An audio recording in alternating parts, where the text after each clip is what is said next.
আগেই বলে রাখি এই ভিডিওটা স্পেশালি তাদের জন্য যারা 2026 সালটাকে সুন্দরভাবে এবং একটা স্ট্র্যাটেজিক্যালি ওয়েতে কাটাতে চায় তাদের জন্য, বা 2026 সালে তারা আসলে অনেক কিছু অর্জন করতে চায়, বা 2026 সালটা কীভাবে প্রপারলি কাটানো যায় সেই বিষয়টা নিয়ে যারা আসলে কাজ করতে চায় তাদের জন্য স্পেশালি এই ভিডিওটা।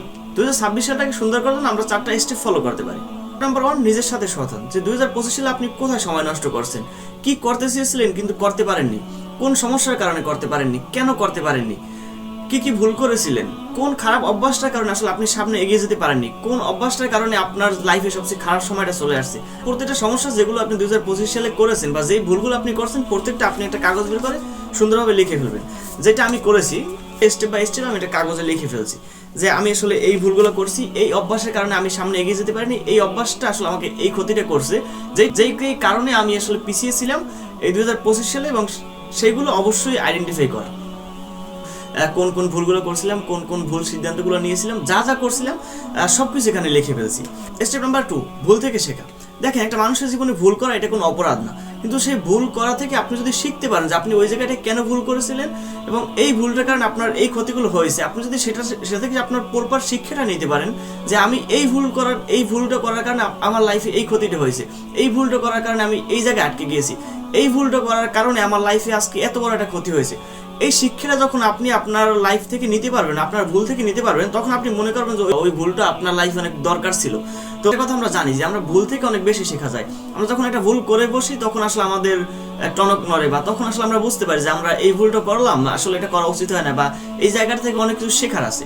আপনি যদি আপনার ভুল থেকে শিখতে পারেন তাহলে আপনি মনে করবেন যে হ্যাঁ, আপনি আসলেই একটা ব্যক্তি যিনি ভুলগুলো স্বীকার করতে জানেন এবং ভুল থেকে শিখতে জানেন। তো স্টেপ নাম্বার 2 কি, যে ভুল থেকে শেখা। আপনি যে ভুলগুলো করছেন সেই ভুলগুলো পরবর্তীতে করবেন না, বা এই ভুলগুলো কিভাবে এড়িয়ে যাবেন, বা এই ভুলগুলোর কারণে আপনার কি ক্ষতি হয়েছে ওই বিষয়গুলো সুন্দরভাবে আপনারা লিখে ফেলতে হবে যে এই ভুল আমি একবার করছি, এখান থেকে আমি এইটা শিখছি, এই ভুল আমি আর দ্বিতীয়বার করতে চাই না এবং করবো না কখনো। এটা একবার প্রতিজ্ঞাবদ্ধ হওয়া এবং এটাও লিখে ফেলা। আমি কিন্তু প্রথমে আমি কি ভুল করেছি সেটা লিখে ফেলছি এবং এই ভুল থেকে কি শিখলাম সেটাও লিখেছি। দেখেন, আমি ভুল করছি মাত্র 2 পেজ লিখছি, 2 পেজে ভুল করছি, সেখান থেকে শিখে নিয়েছি 6 পেজ। ঠিক আছে, তার মানে ভুল থেকে অনেক বেশি শেখা যায়, এটাও বোঝার আছে।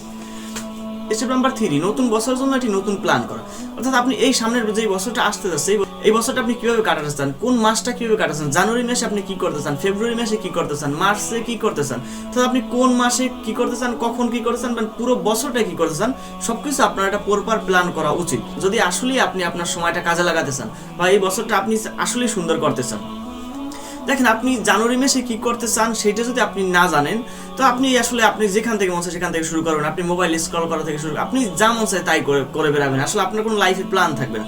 আপনার লাইফে যেটা প্ল্যান থাকে যে আমি জানুয়ারি মাসে এইটা করতে চাই এবং এইটা করবোই, ফেব্রুয়ারি মাসে এইটা করতে চাই, মার্চে এইটা করতে চাই, ডিসেম্বরে এইটা করতে চাই, সবকিছু যদি আপনি বছরের শুরুতে লিখে রাখতে পারেন, এই লেখার শক্তিটা যদি আপনার ভিতরে থাকে তাহলে অবশ্যই আপনার অন্য এভারেজ লাইফ লিড যারা করতেছে, যারা আসলে এই প্ল্যানটা করতেছে না, তার চেয়ে আপনার লাইফটা বা আপনার এই পুরো বছরটা আপনি ধরেন তাদের চেয়ে আপনি অনেক বেশি এগিয়ে থাকবেন, এটা শিওর থাকেন।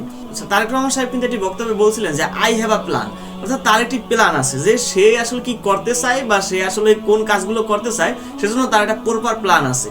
তো প্ল্যানটা আসলে খুবই জরুরি। প্ল্যান একটা আপনার লাইফটা কিভাবে কাটাতে চান, কেমন কাটাতে চান, বা কি করতে চান, কোথায় যেতে চান, কি অর্জন করতে চান, সবকিছু আপনার প্রপারলি একটা প্ল্যান থাকা উচিত। এবং স্টেপ নাম্বার 4 হচ্ছে ক্ষমা চাও অথবা ক্ষমা করে দেওয়া। 2025 সালে অর্থাৎ একটা বছর আপনার লাইফে গেছে, নিশ্চয়ই আপনার সাথে খারাপ কিছু ঘটেছে, বা নিশ্চয়ই আপনার সাথে খারাপ কিছু ঘটেছে, আপনার সাথে এমন কিছু ঘটেছে যেটা আসলে আপনি চান না, বা আপনার সাথে মানুষ অপরাধমূলক কিছু করছে, আপনাকে কোনো একটা ক্ষতি করেছে বা কিছু একটা করেছে, বা আপনি কাউকে কোনো ক্ষতি করে ফেলছেন, আপনি মনের অজান্তে ক্ষতি করে ফেলছেন, বা যেভাবেই হোক আপনি একটা ক্ষতি মানুষকে করে ফেলছেন, বা একটা মানুষকে মানসিকভাবে কষ্ট দিয়েছেন, বা যা কিছু হোক, আপনি যদি কোনো মানুষকে ক্ষতি করে থাকেন আপনার আসলে অবশ্যই সেটা ক্ষমা চাওয়া উচিত, এবং আপনার ক্ষমা চাওয়া উচিত, এবং আপনার সাথে যদি কেউ ভুল করে থাকে সেটাও ক্ষমা করে দেওয়া উচিত। এটা আপনার মানসিক শান্তির জন্য খুবই উপকারে আসবে। অর্থাৎ আপনি যদি মানসিকভাবে ভালো থাকতে চান, আপনার উচিত যে আপনার সাথে যদি কেউ ভুল করে থাকে, আপনাকে যদি কেউ কোনো ক্ষতি করে থাকে, আপনার মাফ করে দেওয়া, এবং আপনি যদি কারোর সাথে ভুল করে থাকেন সেই ভুলটা আপনার নিজের ভিতর অনুধাবন করা যে হ্যাঁ, আমি এই ভুলটা করেছি, অবশ্যই আপনার তার কাছে ক্ষমা চাওয়া উচিত, এবং আপনি ক্ষমা চেয়ে নেবেন। কারণ দেখেন, আপনি তার কাছে ক্ষমা না চাইতে পারেন, বা আপনার ক্ষমা চাইতে তার কাছে লজ্জা লাগতে পারে, কিন্তু আপনি মানসিকভাবে এটা আসলে কখনোই ভালো থাকতে পারবেন না। এই জন্য আসলে আপনার উচিত আপনি যার সাথে ভুল করছেন ভুলটা স্বীকার করা এবং আপনার তার কাছে আসলে ক্ষমা চাওয়া। এটা আপনার মানসিকভাবে খুবই ভালো রাখতে সাহায্য করবে। তো এই 4টা স্টেপ, যে নিজের সাথে সৎ হওয়া, নিজে কি কি ভুলগুলো করছে সেই ভুলগুলো বের করে দাও, সেই ভুলগুলো বের করা, সেই ভুলগুলো থেকে কি কি শিক্ষা নিয়েছি বের করা এবং লিখে ফেলা। এরপর হচ্ছে নতুন একটা প্ল্যান করা এবং ক্ষমা করে দেওয়া এবং বা ক্ষমা চাওয়া। এই 4টা বিষয়, এই 4টা স্টেপ যদি আপনি ফলো করেন, অবশ্যই আশা করি 2026 সালটা আপনি সুন্দরভাবে কাটাতে পারবেন। কারণ 2025 সালে আপনার যে সমস্যাগুলো আসছে সেই সমস্যাগুলো এখানে সমাধান হয়ে গেল এবং 2026 সালটা আপনি খুব সুন্দরভাবে কাটাতে পারলেন, কারণ আপনার কাছে একটা প্ল্যান আছে। That's it.